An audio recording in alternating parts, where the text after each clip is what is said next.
Hey, I'm Jason Hammond, and today I want to walk you through rehanging a sagging interior door. Not the whole chapter, but the teaser version. Enough that you can decide whether this is a 20-minute fix with a screwdriver or whether you've got a bigger frame problem. Here's the scene. You close the door, and it rubs the top corner of the frame every single time.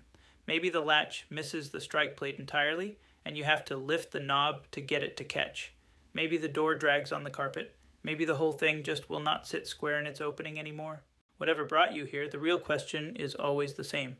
Is this a hinge problem, a frame problem, or a warped door? Because I'll tell you the single biggest mistake I see homeowners make on this job. They pull the whole door off and start planing the edge before they've even touched the hinges. 90% of sagging doors are a loose top hinge. So step 1, before you take anything apart, is diagnosis. Close the door slowly. Watch where it rubs.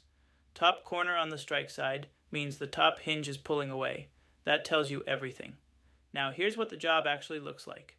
You open the door fully, you put a Phillips screwdriver on every hinge screw, and you tighten each one clockwise. That alone fixes a lot of doors. If a screw spins free in the hole, here is the trick that carries most of the book.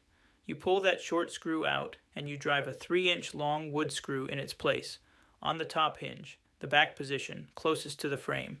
That 3-inch screw reaches past the jamb into the rough framing stud behind it, pulls the whole jamb back, and lifts the door straight. If tightening still isn't enough, you shim. A thin piece of cardboard cut to the hinge leaf, tucked behind the hinge on the frame side, pushes the door in the opposite direction. And only if all of that fails do you pull the door and plane the high spot. The mistakes that double this job: planing before you try the long screw, shimming the wrong hinge and making the rub worse, filing the strike plate open before you fix the actual sag, and skipping the retest after every adjustment. And one more thing. If you tighten the hinges, drive the 3-inch screw, shim both sides, and the door still won't sit true in the frame, stop.